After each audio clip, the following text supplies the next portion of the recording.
हमारी मुख्य मांग है आर्थिक आधार पर आरक्षण को लागू किया जाना चाहिए, ना कि आप क्रीमी लेयर्स को दे रहे हैं। ऊपर के जो मीठा खाने वाले लोगों को मत दीजिए, जो लोग गरीब हैं, असक्षम हैं, उन लोगों के लिए है आरक्षण। भगवान भी हमारे साथ आए हुए हैं। जय श्री राम। आरक्षण अगर हट जाएगा तो कुछ लोगों का ये कहना है कि जो दलित है, पिछड़ा है, वंचित समाज है, वो ऊपर कैसे उठेगा? देखिए, ये जो भारतवर्ष है ये ऋषि मुनियों की भूमि रहा है।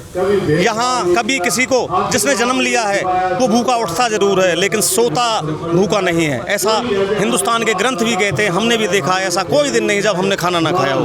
मैं मानता हूँ देश में गरीबी है, ये योग्यता का कत्ल ना करें। हमारा बस यही मानना है, योग्य व्यक्तियों को, योग्य स्टूडेंट्स को ऊपर लाने का कार्य करें तो ये देश तरक्की करेगा। मैं श्योर करता हूँ इस बात का, मेरा हिंदुस्तान श्योर करता है। योग्यता अगर रहेगी तो आप देखिए, अगर गधे और घोड़े में अगर रेस करा के आप घोड़े के पैर बांध देंगे और गधे को दौड़ाएंगे तो गधा दौड़ नहीं पाएगा।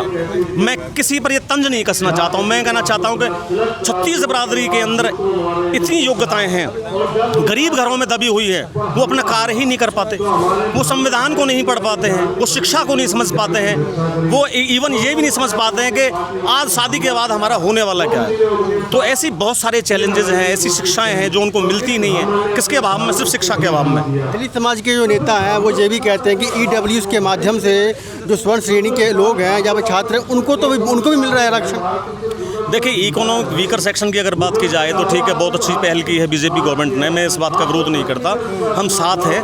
अब इस बात के लिए हम ये कहना चाहते हैं कि आप देखेंगे कि 10% का कोटा भी आप देखिए कहाँ पर वो है मान्य, कहाँ पर नहीं है। आज 90% चीज़ों में आप देखेंगे एक तो रोज़गार ही नहीं रहा है। 4% से तो रोज़गार भी आज गिनती नहीं आती है। आज उसमें भी रोज़गार में EWS का नाम मात्र के लिए EWS दिया गया है। उन बच्चों को कोई बेनिफिट्स नहीं मिलता। 2, 4, 5 नंबर का ही सिर्फ रैंकिंग में असर पड़ता है। जो बच्चा 650 नंबर लाता है आज, वो 650 में उसको सिर्फ 5 से 10 नंबर का ही बेनिफिट होता है। तो वो कोई ज़्यादा बेनिफिशियल नहीं है EWS। उसमें 10% का कोटा सिर्फ एक खाना पूर्ति की गई है कागज़ों की। एक आरोप ये भी उठता है या क्वेश्चन उठाते हैं लोग कि लगभग SC, ST, OBC की बात की जाए तो लगभग 49.5% जो है सो आरक्षण है सीटें, और उसके बाद जो लगभग 40% या 50% जो सीटें हैं या फिर वो होती हैं सीटें, वो तो सवर्णों के लिए है, जनरल कास्ट के लिए। तो क्या दिक्कत है? देखिए, भारत देश की जनसंख्या 150 करोड़ का आंकड़ा पार करने वाली है। आज आप देखिए, स्वर्ण बच्चे 99.9 ला करके भी आज एक कंपटीशन में खड़े हुए हैं।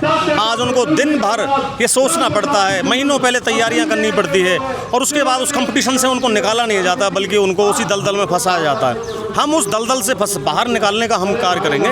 हम इन स्टूडेंट्स का वो सहयोग देना चाहते हैं कि अगर आज ये 40% गरीब लोगों के लिए अगर ये लागू हो जाता है तो ये समाज पर एक बहुत बड़ा ऋण होगा इस सरकार का।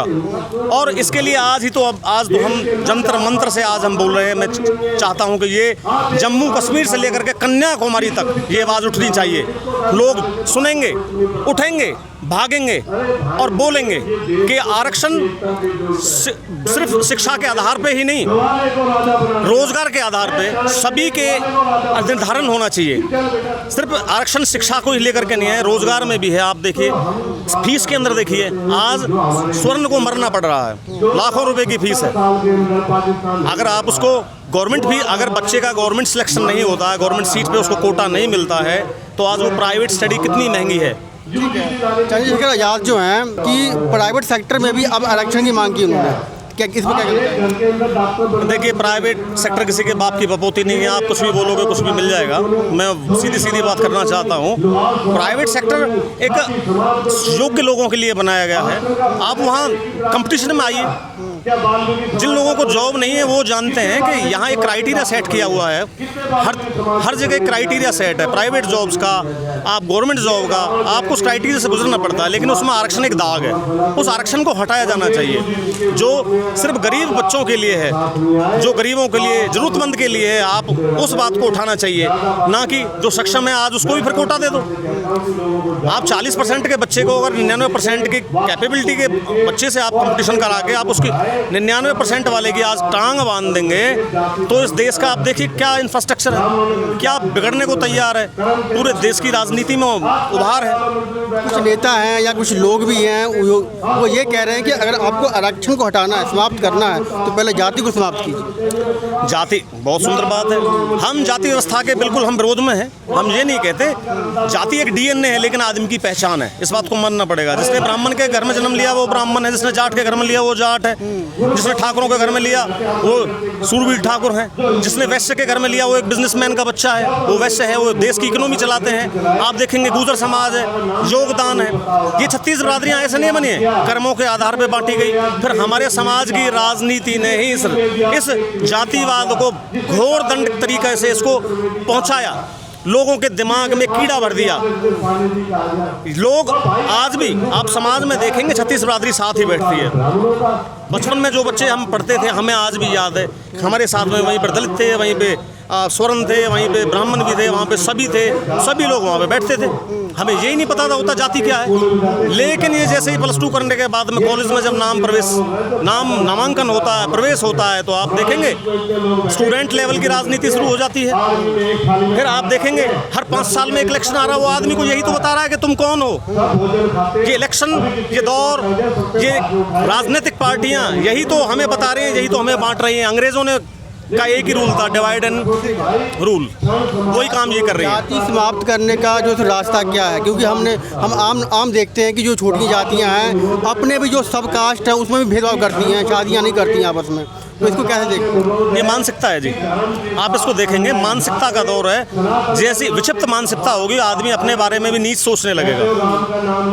उसको दिमाग में सिर्फ एक ही बात रखनी चाहिए कि राम के नाम का भजन करो भैया, ठीक है, अपने अंदर सुंदर विचार लाओ, आप शुद्ध सात्विक भोजन कीजिए, आपके विचार शुद्ध होंगे, आपके जब वचन शुद्ध होंगे आप देखेंगे अपने आप ही कि आपके अंदर में जातिवाद का विरोध आप खुद ही करने लगेंगे कि जाति इंसानों ने बनाई है, भगवान ने किसी को जाति में बांध कर नहीं भेजा। आपकी लड़ाई सिर्फ सवर्णों के लिए है या फिर ओबीसी, एसटी, एसटी में जो वंचित है, गरीब है, उनके लिए भी? हमारी लड़ाई 36 बिरादरी के लिए है, वंचित और शोषित वर्ग के लिए है। जो लोग वंचित हैं, शोषित हैं, जिनका कोई आधार नहीं है, जिनको सबसे ज़्यादा ज़रूरतमंद है, हम उसके लिए लड़ाई लड़ना चाहते हैं। हमारा सिर्फ यही एक एजेंडा है कि आर्थिक आधार पे ही रिजर्वेशन का जो सिस्टम है वो रहना चाहिए। आर्थिक आधार पर सिस्टम तो लागू हो जाएगा, पर समानता का जो एक फिर ग्राउंड है वो कैसे तय होगा? देखो, आर्टिकल 14 जो है ये कहता है कि सभी को समानता का अधिकार है, सभी समान है। हमारा देश विभिन्नताओं का देश है। जम्मू कश्मीर से लेकर के आप देखेंगे कितनी भाषाएं, कितनी बोलियां, कोस कोस पे बदले पानी, 4 कोस पे बदले वानी, हर 4 कोस पर जो है वानी बदल जाती है। लोगों का आप देखेंगे कि लोगों का रहन सहन जो है सब कुछ चेंज हो जाता है। तो हम उसी जब 365 रियासतों को जब एक किया गया था तो तब कितनी कोशिश की गई होगी। आप ये देखिए, आज 365 रियासतें बनकर के एक भारत बन गई हैं, एक हिंदुस्तान बन गई है। आज हिंदुस्तान के अंदर रहने वाले जो लोग हैं वो सिर्फ अपनी मानसिकता की तर्ज से बाहर नहीं निकल पा रहे हैं। ये भी प्रोटेस्ट में इतना हंगामा हुआ, इतने लोग पहुंचे, छात्र पहुंचे, क्या लगता है कि आपको आरक्षण हटाओ मूवमेंट में इतने भीड़ देखने को मिलेगी आपको? बिल्कुल भरपूर। ये एक समय है जो निर्धारित हो चुका है। हम जो यहाँ पर आए हैं, हम जागृति देने के लिए आए हैं, हम लोगों को बताने आए हैं, जाग जाओ, उठो, आगे बढ़ो, ये हिंदुस्तान तुम्हारा है। गलत नीतियों का विरोध करते हैं हम, कुरीतियों का विरोध करते हैं हम, किसी का हक छीनने नहीं आए हैं, हम सभी को समानता का अधिकार दिलाने के लिए आए हैं। आगे की तैयारी क्या है आप लोगों? सॉरी, आगे की तैयारी क्या है आप लोगों की? आगे लोगों की तैयारी हमारी 21 तारीख को तैयारी है। जंतर मंतर पर लाखों की भीड़ आएगी। आप देखेंगे 21 तारीख को मकराना जी भी चल दिए हैं राजस्थान से। आप देखेंगे करोड़ों का हजूम आने वाला है जंतर मंतर में। आप आज देख लीजिए, और जब आप 21 तारीख को देखेंगे हिंदुस्तान में जगह नहीं मिलेगी। इससे बड़ा कोई हिंदुस्तान में ना आंदोलन हुआ ना होगा। एक आखिरी सवाल, आपकी लड़ाई सरकार से है, पार्टी से है या फिर सिस्टम से है? हमारी लड़ाई सिर्फ गलत नीतियों से है। हमारी किसी राजनीतिक किसी पार्टी से हमारी लड़ाई नहीं है, हमारी गलत नीतियों के खिलाफ है। जैसे कि राजस्थान में करनी सेना ने ऐलान कर दिया कि हम लोग अलग से जो चुनाव लड़ने वाले हैं, क्योंकि हमारी जो आवाज़ सरकार सुन नहीं रही, दबा रही है। देखो, आप जानते हैं कि सत्ता जो है ना, सत्ता का नशा विशेष नशा होता है। सर्वोपरि नशा ताकत का है, सत्ता का है। जिसको ये नशे की आदत पड़ जाए वो इस नशे को छोड़ नहीं सकता। उसको साम दाम दंड भेद लगा करके भी वो सत्ता के नशा को नहीं छोड़ता, वो सारे नशे छोड़ देगा। तो जिन लोगों को इस सत्ता के नशा की आदत पड़ चुकी है, क्या उसको ऐसे इजीली जाने देंगे? लेकिन ये जनता जनार्दन है, ये नारायण है, ये जब चाहे पलटा ये तख्त बदल सकती है। बड़े बड़े आपके बादशाहों को नहीं छोड़ा हिंदुस्तान की जनता ने, तो ये कौन लोग हैं? अगर अच्छा करेंगे, डू गुड हैव गुड।